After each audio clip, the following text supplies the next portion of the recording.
Sir ఋతుపవనాలు time కంటే ముందే మే 28 నాటికే కేరళను తాకనున్నట్లుగా తెలుస్తోంది. మరి సూపర్ ఎల్‌నినో పరిస్థితి ఏంటి? ఎస్ అండి. ఇప్పుడు భారతదేశంలో ఇప్పుడు ఒక పెద్ద న్యూస్ అన్ని న్యూస్ పేపర్‌లో అరే ఋతుపవనాలు ఎప్పుడు వచ్చేది జూన్ 1కి ఎగ్జాక్ట్ టైం ఉంటది. ప్రకృతికి ఒక టైం ఉంటది. మనకైతే ఉండదేమో. జూన్ 1కి exactly that will touch the Kerala Coast. దాన్ని ఏమంటారంటే మంచిగా క్లైమటాలజీలో ఒక భాష ఉంటదండి శీతోష్ణ స్థితి శాస్త్రంలో. అదేంటంటే మాన్సూన్ బర్స్ట్ అంటారు. అదేదో ఒక పెద్ద బాంబు వచ్చినట్టు ఎంటైర్ ఇండియన్ ఓషన్లో ఉన్న ఈ క్లౌడ్స్ అన్ని ఒకేసారి కేరళ తీరాన్ని తాగుతాయి అనమాట. అది మాన్సూన్ బర్స్ట్. అది ఒక మిస్టరీ కూడా. ఇప్పటికీ ఏ శాస్త్రం కూడా దాన్ని చెప్పలేకపోయింది. ఇది ఎప్పుడు కూడా జూన్ 1కి ఇండియా రావాలి. కానీ అందరూ చెప్తున్నారు మే 28కే 2 రోజులు 3 రోజులు ముందు వచ్చేస్తుంది, చాలా మంచిది అంటున్నారు. 2 రోజులు ముందు వచ్చినా 2 రోజుల వెనకాల వచ్చినా అది భారతదేశంలో ఒక విపత్తు. అది మంచిది కాదు, అది గుడ్ న్యూస్ కాదు. 2 రోజులు ముందు రావడం అంటే మనకి జూన్ 1కే రావాలి. ఎందుకంటే రైతులకు ఒక టైం ఉంటుంది వ్యవసాయం చేయడానికి, ప్రకృతికి ఒక టైం ఉంటుంది. అది ఎంత ముందు వస్తే ముందు వెళ్ళిపోద్దని అర్థం. కరెక్ట్ టైంకి వస్తే 3.5 నెలల పాటు జూను, జూలై, ఆగస్టు, సెప్టెంబర్ 15 వరకు ఇండియాలో మాన్సూన్స్ ఉంటాయి అన్నమాట. తర్వాత అది ఉండమన్నా ఉండదు.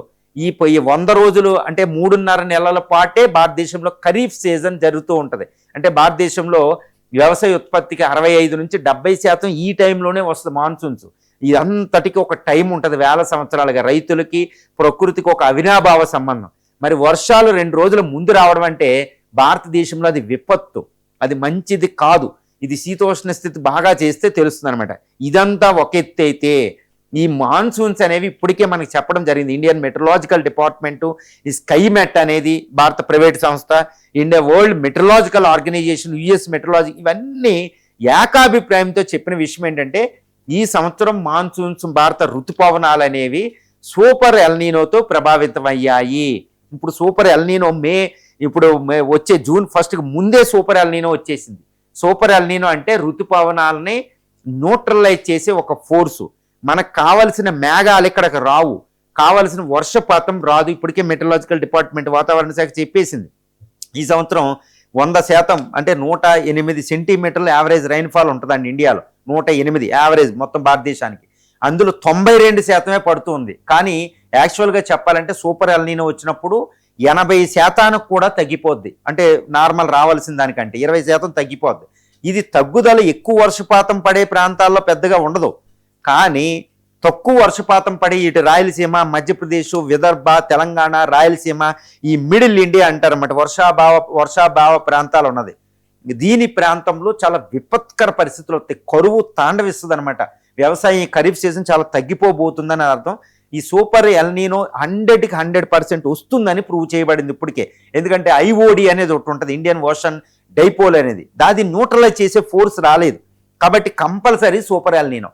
కాబట్టి ఇటు యుద్ధాలు, ఇరాన్ అమెరికా యుద్ధం, ఇటు రష్యా ఉక్రెయిన్ యుద్ధాలు, geopolitical situation, foreign exchange reserves, పొదుపు మంత్రాలు, ఇదంతా 50%.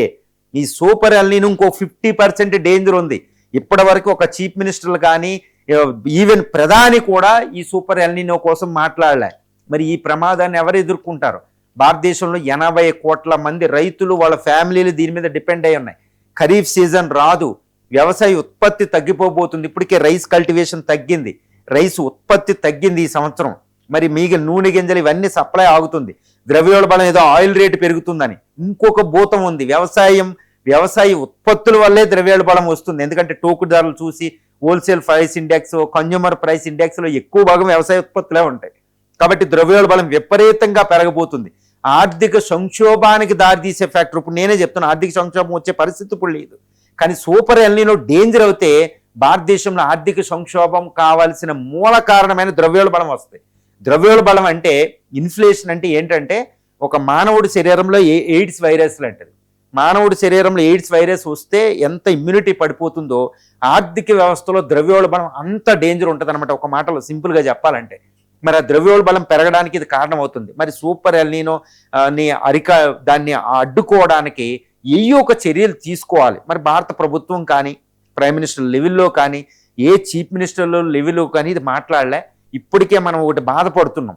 ఏదో ఇరాన్ యుద్ధం మొదలైన ఫిబ్రవరి 28కి ముందే ప్రధాని గారి పొదుపు మంత్రం చెప్పుకుంటూ ఇప్పటికే మనం చేసేద్దామని ప్రతి భారతీయులు అనుకుంటున్నారు.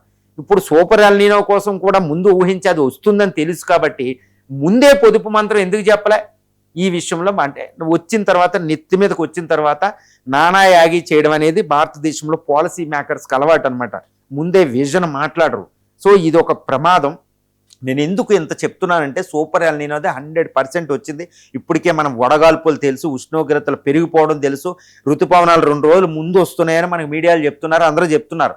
కానీ 2 రోజులు రావడం ప్రమాదం. మాన్సూన్స్ వచ్చిన తర్వాత కూడా ఋతుపవనాల్లో మాన్సూన్స్ బ్రేక్స్ అని ఉంటాయి.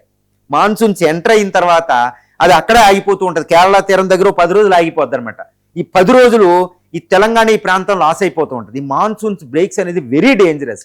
ఈ మాన్సూన్స్ బ్రేక్ వచ్చినప్పుడు 10 రోజులు వర్షం ఉండదు. నాగలు దుంతాడు రైతు, పైనుంచి వర్షం రాదు.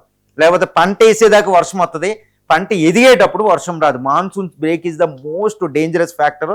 ఇలాంటి సూపర్ ఎల్నినో వచ్చినప్పుడు ఉంటాయి. కాబట్టి ఇప్పుడు సూపర్ ఎల్నినో ఏంటంటే గత 100 సంవత్సరాల్లో the most dangerous super El Niño అని చెప్పబడింది. కాబట్టి ఈ ఋతుపవనాలు ప్రపంచంలో ఏ దేశంలో కూడా ఋతుపవనాలంటే లేవు. ఇండియాని ఏమంటారంటే ఋతుపవన దేశం అని కూడా పిలుస్తాం. A monsoonal country. India is monsoons is India. ఆ మాన్సూన్స్తోనే మన పండగలు, మన సంస్కృతులు అన్నీ వస్తాయి వర్షపాతాలతో. ఎప్పుడు కరువు వచ్చినా ఒక యుద్ధం ఉంటుంది. చూసుకోండి, 1965, 62 యుద్ధాలు, 71 ఇవన్నీ పరిశీలిస్తే మనం కష్టాల్లో ఋతుపవనాలు ఫెయిల్ అయినప్పుడు, మన భారతదేశంలో కరువులు వచ్చినప్పుడే శత్రు దేశాలు ఎక్కువ అటాక్ చేసినాయి. కాబట్టి భారత దౌత్య విధానానికి ఇది చాలా పెద్ద ప్రమాదం. ఇది మోడీ 12 సంవత్సరాల జీవితంలో అతిపెద్ద ప్రమాదం ఋతుపవనాలు ఫెయిల్ అవడమే. ఋతుపవనాలు వర్షాభావాలు పడకపోతే కరువులు వస్తే ప్రభుత్వాలే మార్చేస్తారు. ఇది మనకు తెలుసు. కాబట్టి ఒక ప్రమాదం భారతదేశం ఎదుర్కోబోతుంది. ఎందరో జియో పొలిటికల్ ఇవే చూస్తారు. ప్రకృతి నుంచి కూడా ఋతుపవనాలు ఫెయిల్ అవ్వడం వల్ల అతిపెద్ద ప్రమాదం పొంచి ఉంది. దీనికోసం మాట్లాడాలి పాలసీ మేకర్స్, దీనికోసం విశ్లేషణ రావాలి, దీనికోసం ప్రైమ్ మినిస్టర్ ఇప్పుడే మాట్లాడాలి. Cabinet committee on economic affairs మీద మీటింగ్ పెట్టాలి, ఫైనాన్స్ మినిస్ట్రీ మాట్లాడాలి. కరువుని ఎదుర్కోవడానికి రైతులకు ఆల్టర్నేటివ్ పంటలు ఇవ్వాలి. తర్వాత drinking water problem already start అయిపోయింది చాలా ప్రాంతాల్లో. మరి దాన్ని ఎలా ఎదుర్కోబోతున్నారు? బ్యారేజీల్లో, రిజర్వాయర్లో నీళ్ళు ఆల్రెడీ ఎండిపోయినాయి, చాలా ఖాళీ. ఇప్పుడు నాగార్జున సాగర్, బాక్రా నంగల్ దగ్గర మరి అవి ఎలా ఫిల్ చేస్తారు? వాటిని ఎలా ఎదుర్కొంటారు? ఇప్పటికే రైతులు ఖరీఫ్ సీజన్ రెడీ అవుతున్నారు. అరే బాబు, ఈసారి కరువు వస్తుంది, మీకు ఈ పంటలు వెయ్యకండి, ఎక్కువ వాటర్ అవైలబిలిటీ కావాల్సినవి అని ఒక్కళ్ళు కూడా మాట్లాడలేదు. మరి వాళ్ళు పంటలు వేసేసుకున్నాక మీరు ఎందుకు వేసారని వాళ్ళని అంటారు. మనకు తెలుసు ఇవన్నీ. సో ఇవన్నీ చర్యలు తీసుకోవాలండి, అంత సింపుల్ కాదు.